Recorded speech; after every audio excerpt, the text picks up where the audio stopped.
Nsemmilkom u nilqawkom għal programm ieħor proprjetà minn wara kwinti. Sensiela ta' programmi imxandra fuq F Living Channel grazzi għal Federation of Estate Agents illi qiegħda tippreżentalkom dawn il-programmi ta' interess kbir.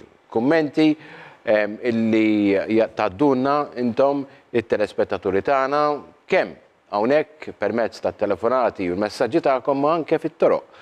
Għaliex wara kollox dan huwa programm illi jolqot lin-nies. U meta taraw b'mod partikolari lil Simon żgur illi ikolkom xi tgħidulu mhux ħażin għaliex issa Simon stabbilixxa ruħu f'dawna il-programmi. Sellimlek Simon. Thank you tal-li ġejt tistidentuna. Grazzi illi ġejt fil-programm tagħna tal-lum.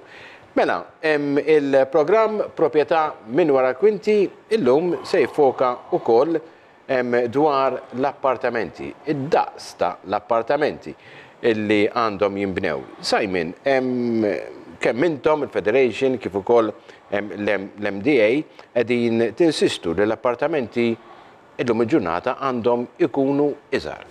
Għaliex? L-Art Malta kidem il-professur Torpiano tal-Kamra tal-Periti u ddiskrivja bħala a scarce and diminishing resource.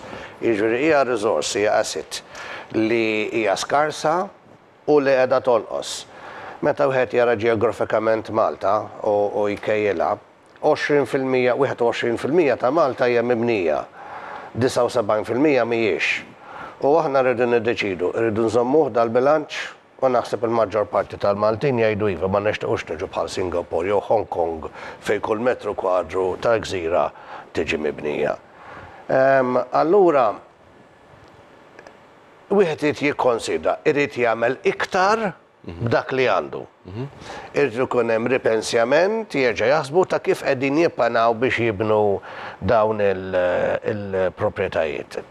Solvejnija naqra billi bdejna nollu minn żewġ solari borna tlieta, ħafna minn Malta hija 6 solari u ċertu postijiet huma 7-8-9 solari. Imma dik hija soluzzjoni waħda.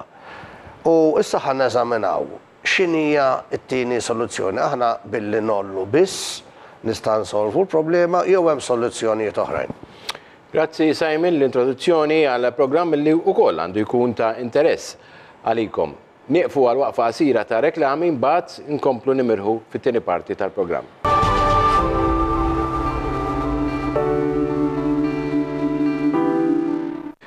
Allura hawnhekk qiegħed nitbissem għaliex fl-introduzzjoni f'dawk il-filmati tal-din is-sensiela Simon nosservaw li hemm biljard fil-appartament.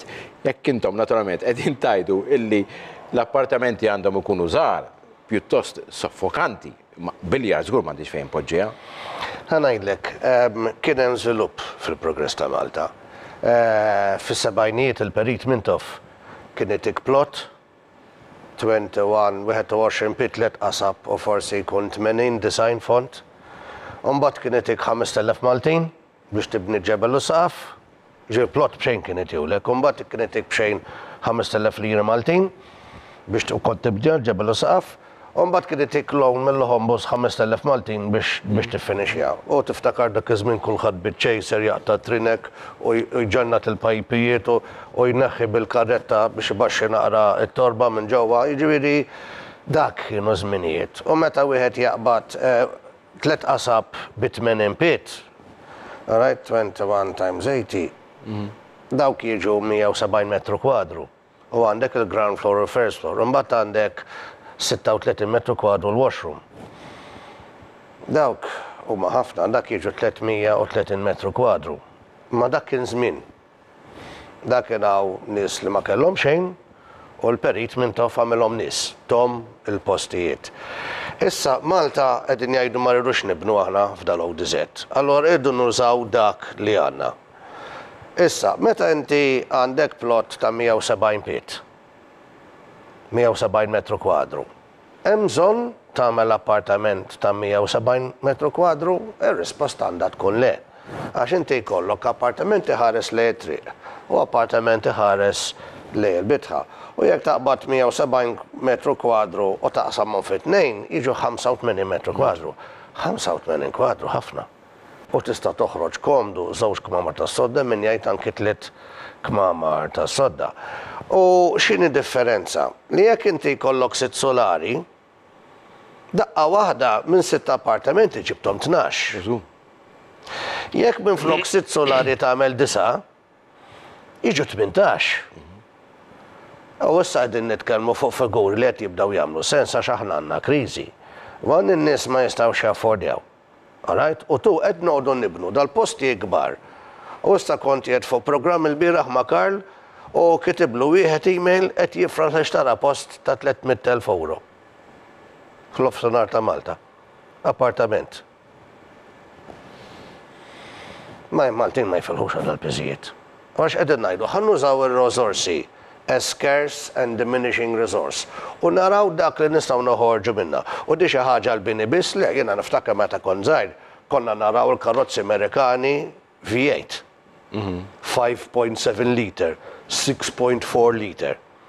Għadek tara minnhom 1 liter, 900 cc, 800 cc, 3 cylinders minn flok 8 cylinder jew 12 cylinder. Jiġifieri il-ħajja qiegħda tmur f'direzzjoni fejn inti tittamel iktar bil-ftit li għandek. Qed ikollna reżistenza enormi mill-MEPA. Jiġi aħna meta nitkellmu dawn l-affarijiet mal-Ministri tal-Gvern qed jaqblu magħna. Naħliflek ma kienx hemm wieħed qal li kien hemm xi ħadd qal isma' għodu attenti ma jsirux slums. Slums isiru jekk ma jkollokx assa, u jekk ma jkollokx playground, u jekk ma jkollokx xogħol.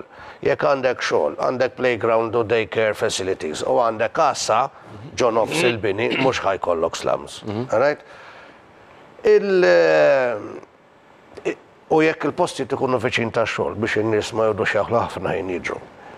Il-żgħir, l-appartament iż-żgħir, aħna minn 5 solari nitilgħu 9, minn 6 nitilgħu 9, jiġifieri u taqsmu fit-tnejn, automatikament it-triplikajt is-supply. U di mhix diffiċli għax inti l-entrata minflok tagħmel l-entrata ta' salsa l-ewwel kamra, tagħmel l-entrata ta' salsa t-tieni kamra.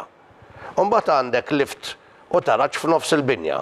Wieħed jidħol u jmur fuq wara, jew wieħed jidħol u jmur fuq quddiem. Meta hemm art verġni, il-bniedem jista' jibni fuq solar 4 appartamenti kantoniera u di tiġi sabiħa. Imma qabel ma morru ġa direzzjoni, aħna qed ngħidu 85 square meters issa, ħanħarsu naqra lej kif jidher 50 square meters. U hawnhekk għandek living room, bniedem meta ħares lej gale, il-bniedem jetem biex intom ikollkom idea tal-daqs. Hemm mejda bit minn siġijiet, u ħdej 5 sofan u sofan qed iħares lej ħajt fejn għarrek ċina qiegħda fuq naħa tal-kamra. Għandek il-bejda bil-6 siġġijiet, kċina komda kantuniera, bda bil-fridge freezer kbira għal bżonnijiet tal-lum, għandek anki ice dispenser ġo waħda mill-bibin l-istil Amerikan, extractor li jitfa barra biex ma jkollokx l-irwejjaħ ġol kamra 17 euros. Imma għandek il-kmamar tas-sodda. Ġo 50 square meters jitlu żewġ double bedrooms ġo fihom. Iġi il-post mhuwiex imkittef. Kmamar tal-banjo prezzevoli f'għandek toilet, sink u shower, walk-in. Jiġifieri il-bżonnijiet tal-lum. U jekk aħna minn plot wieħed kapaċi noħorġu 3 darbit iktar bini, ovvjament il-prezz ħajkun terz. U dal-postijiet li qegħdin jinbiegħu 200,000 euro, jekk toħroġ 3 darbit oħra jiġi 66,000 euros. U dil-figura hija relevanti. Għaliex, għax il-bank iselfek 4 darbit. Jekk inti taba 60,000 euros, tagħmlu divide by 4, da jiġi 16,600. Terġa' tagħmlu divide by 2 għax għandek raġel u mara u jiġik 8,330. Tagħmlu divide by 12 biex tara kemm jiġi kull xahar u jiġik 700. Jiġifieri minnu bil-minimum wage, raġel u mara, jekk imorru l-bank u japplikaw biex jieħdu loan, daw il-postijiet li għedin najdu li ġo kull plot toħroġ 3 darbit iktar appartamenti billi tibna disa solari u taqsam appartamenti fuq qoddim u appartamenti fil-wara, tal-minimum wage automatikament jista' jaffordja jixtri. Issa, fej għandu jidħol il-gvern. Jekk il-gvern ħajtik permess aħna qed nimmantjenu biex inti taqsam, u mbagħad jikkontrolla l-prezz hija. Jgħid li jinħallik taqsam. Imma jekk issu qed jiddetta li dawn qegħdin 250 u inti ħadd toħroġ 3 darbit iktar appartamenti, mela kull appartamenti tkun terz tal-prezz tal-250. U s-settur privat waħdu b'regola sempliċi mill-MEPA jaqta l-problemi li għandna tal-homeless people. Għax anke l-homeless minimum wage għandhom. Allura bir-riżorsi eżistenti li għandna u jibidlu naqra l-metodu kif qegħdin jaħsbu l-MEPA, Planning Authority l-lum il-ġurnata, nistgħu insolvu dal-problemi kollha li qegħdin nitfaċċaw bħalissa. Anki kważi mingħajr l-intervent tal-gvern. Jekk il-gvern irid jiddependi fuq is-settur privat biex isolvilu l-problemi tiegħu, irridu nbidlu kif qegħdin nibnu. Mhux qed ngħidu li ma jkunx hemm appartamenti kbar u mela ma jkunx hemm is-settur privat mhux jaf li għandu jagħmel, imma għandu l-kapaċità is-settur privat. Xorta ikun qed jopera bil-qlieħ imma jsolvi bil-kbir il-problemi. Għax il-problemi li għandna ivvintom il-gvern, ivvintawhom id-dipartimenti tal-gvern, mhux il-kontratturi, ivvintawhom mhux il-poplu Malti, ivvintawhom il-poplu Malti u l-kontratturi u l-Federation of State. Nisma' sur gvern ħarsu naqra l-ejdita għax billi nirranġaw nara l-affarijiet aħna nistgħu noħorġu minna del-kriżi. Grazzi ħafna Simon, waqfa qasira ta' reklami, mbagħad komplu bil-programmi tagħna proprjetà minn wara kwinti, nkomplu anke niddiskutu. Allura dak li qegħdin jgħid Simon De Bono dwar il-isin u d-daqs tal-appartamenti illi għandhom jinbnew fiċ-ċirkostanzi tal-lum. Nieqfu r-reklami.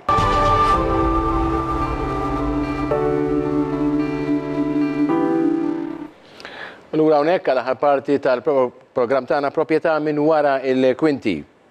Miegħi il-Segretarju Ġenerali tal-Federation of Estate Agents Simon De Bono. Simon fil-parti l-oħra tal-programm semmejt ħafna figuri u nixtieq li forsi issa turina ftit bil-mod verament biex nifmu dawn il-figuri. Però l-iktar li forsi anke ġbit li l-attenzjoni dwarha hija li anke minimum wage earners illum il-ġurnata b'dawk il-proposti li qed tgħid inti jistgħu jaffordjaw illi jixtru appartament. Mela, ħanerġa' mmorru fuqha biex nispjegawha di. Hemm dal-mental block fil-MEPA li postijiet żgħar ma jistax ikollhom. Allura fejn qabillhom jagħtu 10% ta' development li tista' tagħmilhom studio apartments. U dak speċjali ninsew li jeżistu. U fil-fatt aħna ma nistgħux ninsew. Il-MEPA tippermetti studio apartments. Issa aħna qed ngħidu 3 darbit 4 darbit ikbar minn studio apartments. Jekk inti taqbad plot 3 qasab u jkun font 80 il-bini, dak itik 170 metru kwadru. Jekk inti l-entrata tfendija sa kważi n-nofs tal-binja, meta titla' tista' jew tmur lej it-triq, jew tista' tmur lej l-bitħa ta' wara. Daw it-tip ta' solari wara jkollhom bitħa kważi 30 piet. Fuq warahom ikollhom bitħa 30 piet oħra, ġifieri bej binja u oħra fuq wara ħajkun hemm 60 piet. Tinsiex għandna żmien ta' emerġenza. U għat ngħidu li dik gvern mhux ħadd iswieħ penny għax da settur privat ħajmela. Ara x'tagħmel tibni żewġ appartamenti fi żmien l-antik kien ikollna l-imsida fejn kien hemm tal-istudenti kienu jagħmluhom daw għax kien hemm bżonn. U aħna qed ngħidu llum il-ġurnata hemm bżonn. Mela neħħu naqra dak id-duħħan li għandkom moħħkom. Sur MEPA, isimgħu x'qed ngħidulkom issa. U issa xaħat jieqaf u jisma'. Għax aħna meta tkellimna mal-Ministri tal-Gvern, kulħadd qabel magħna. U ma jistax ikun il-Gvern qed jaqbel magħna u d-Dipartiment tal-Gvern qed jagħmel li jrid. Mela aħna qed nikkreaw il-monstri hawnhekk. Hawn bżonn, ħadd ma merjena fuq di. Ħanaraw issa il-matematika finanzjarja. Għax da jgħidu isma' l-għada jekk ħajamlu ħafna minn dawn l-affarijiet u mbagħad jiċċarġew tar lele qed ngħidu ħanamlu kondizzjoni li jekk aħna nħallu l-kuntrattur jibni hekk, aħna ngħidulu jekk ħantuk ċans ġo sajt toħroġ 4 darbit iktar postijiet, il-prezz irid ikun kwart ta' dak li kont qed bih qabel, mhux sewwa? ħallejtlu l-iliħ kollu tiegħu. Ma missejtlu l-iliħ ta' xejn, imma għandna ċirkostanza, emerġenza, u din nieħdu passi emerġenzi. U l-kontrattur ma missejtlu xil-liħ. Ħanaraw naqra l-matematika. Bħalissa qed ngħidu average apartment bej is-center u s-south ta' Malta hija 250,000. U aħna qegħdin fil-pik tal-pik tal-pik, l-iktar oli expensive li kien hemm. Ħanagħtu każ li da minflok 5 solari nippermettu li jibni 9. U minflok wieħed kull solar joħroġ 2. Mela da permettejnilu biex joħroġ 4 darbit iktar appartamenti. Mela jenek naqbad il-250,000 euro u namlhom divide b'4, daw jiġu 62,500 l-appartament u xort għandu l-istess liħ il-kontrattur, ma naħħejtlu xejn mill-liħ tiegħu. Issa da jekk hemm wieħed irid imur jieħolhom mill-bank. Kemm irid ikollu paga biex jissellef mill-bank 62,500. Tamla divide by 4 għax il-bank iselfek 4 darbit dak li taqla. U di tiġi 15,625. Mela jekk għandek kopja li bejnietom jaqalaw 15,620 u 25, daw jista' jixtru 62,000. Mela, ħanaraw mela kull wieħed minnhom divide by 2, mela jekk għandek 2 qed jaqalaw 15,000 kemm jiġi kull wieħed? Irid jaqalaw 7,800 kull wieħed. Mela jekk nagħmlu divide by 12 jiġi kemm irid ikollhom kull xahar daw biex jikkwalifikaw biex jixtru posta 62,000, di tiġi 651. Dik hija 100 euro inqas mill-minimum wage. Mela dil-formula li qed tipproponi l-Federation of Estate Agents mingħajr ma jindaħħal xejn il-gvern li fiġib naqra l-mepa f'postu. Alright? Min għandu minimum wage jista' jmur jixtri wieħed minn daw 85 metru kwadru, żewġ kmamar ta' sodda, anki 3 kmamar ta' sodda, billi nagħtu nar iktar solari u nippermettuhom jaqsmu l-postijiet minn nofs. U da immedjatament isir għax jekk jiġu dedikati biżżejjed riżorsi, pereżempju qed ikun hemm problema bil-krejnijiet. Aħna ltqajna man-nies konċernati wara diversi xhur, insomma wasalna. Għandhom bżonn 200 warden oħra. Għax bħalissa f'design warden bej is-sekkiet u l-breakdowns li għandhom b'dak id-design warden irġibu l-pagi kollha tal-lesa. Imma l-krejna li għandi bżonn inmur nagħmel warden normali. Ikun hemm il-wardens part-time, il-konkos jippermetti l ferru mid-9 sessija. Tista' tieħu l-part-timers daw, nimpjegaw 200 part-timer, aħna tinħallsuhom il-kontraturi bħalissa u tibda tferra konkos meta għandek bżonn. Mhux ma tistax 3 darbit wara xorxejn ma tistax ferra konkos għax m'hawnx il-wardens biex ikunu mal-krejn. U l-qas ma nixtiequ aħna niġu naħdmu f'sistema tal-legalità.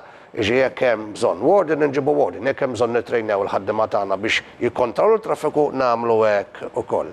Imissa hemm xi ħaġa oħra il-problemi li qed ikollna mal-MEP.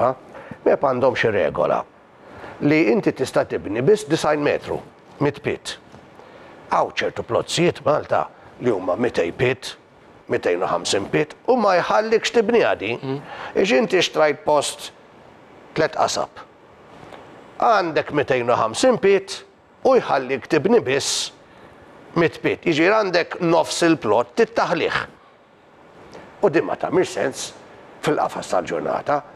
Allora jgħidu l-ek allura ħatamel 8 kmamar ta' sodda, iva ħajas mela xinu. Mannix dal-ħaddema kollha mannix fejn poġġuha.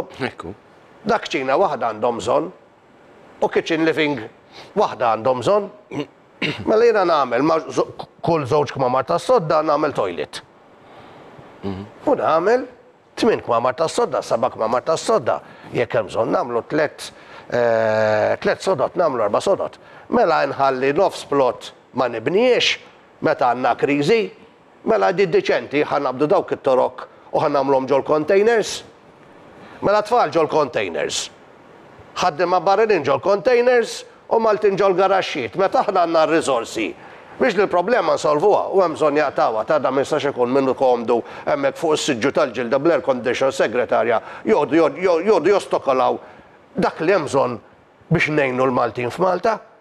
Da minn huma dal-allat li jiddeċidu l-affarijiet ma nistax nagħmluhom. Inti naħseb tiftakru żmien fejn kienet tiġi l-MEPA tgħidlek dal-post illegali, tgħid Madonna x'ġara. Tgħidlu għax hawnhekk għandek nofs pulzir nieqes, għandi nofs pulzir nieqes.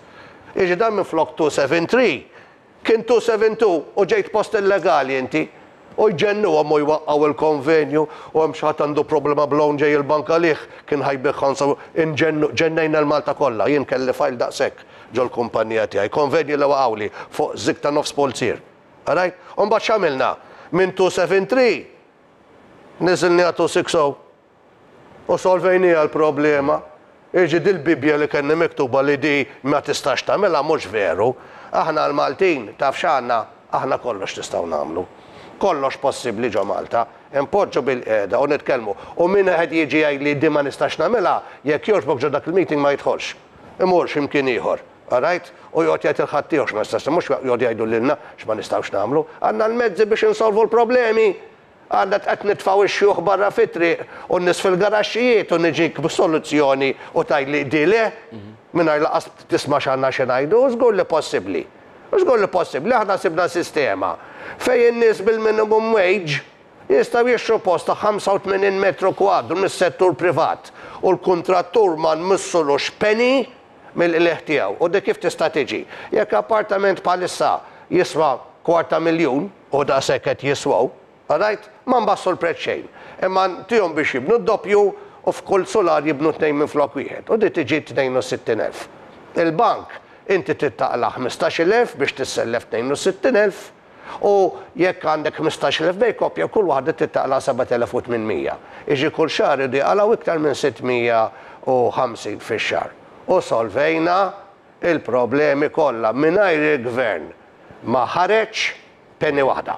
Mingħajr il-gvern ma nefaq penny, is-settur privat solva il-problemi kollu tal-kera u tal-postijiet Malta. U l-weda li kulħadd ikollu seqa' fuq rasu b'din metodu tiġi mwettqa. Simon, inti rajt isin u id-daqs tal-proprjetà tal-appartamenti li qed jibni l-gvern? Kbiris. Da ħajjekrea disturb gravi jien jalla li kull bniedem li għandna jgħixu ġo garaxxi tuħ post porta masu. U nmirkomlu, ma r-realtà mhumiex dak. Alright? Meta għandna emerġenza, aħna nirreaġixxu ta' emerġenza. U għandna emerġenza bħalissa.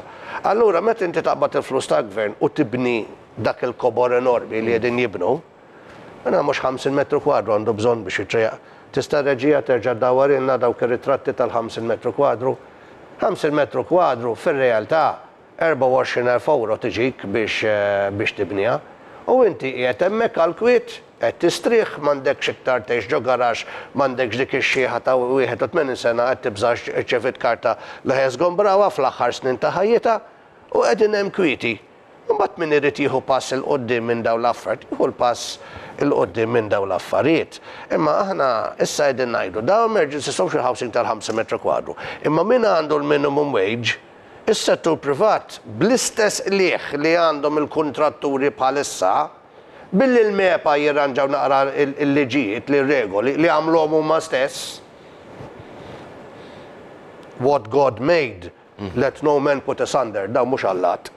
Mela jekk għamlu regola nista' nbidluha, għax issa bżonn nbidlu ir-regoli. U kollu postdinjatus. Postdinjatus ta' 85 metru kwadru bil-minimum wage. Simon De Bono, il-Segretarju Ġenerali tal-Federation of Estate Agents, passoltu fil-programm Proprjetà minn wara l-kwinti. Fakkarkom il-ħinijiet ta' dan il-programm kuljum it-tnejn sal-ġimgħa fis-7:30 ta' filgħodu u fit-8:30 ta' filgħaxija. Fil-weekend tkunu tistgħu taraw il-programm fil-10 ta' filgħodu u fis-6 ta' filgħaxija. Xerdu il-kelma ħalli iktar telespettaturi jaraw din is-sensiela unika fuq l-istazzjonijiet ta' televiżjoni f'pajjiżna. Passoltu grazzi l-Federation of Estate Agents illi itellaw dan il-programm fuq dan l-istazzjon F-Living Channel. Grazzi lil Simon De Bono, lilkom telespettaturi, appuntamenti ieħor għal proprjetà minn wara l-kwinti. Grazzi ħafna.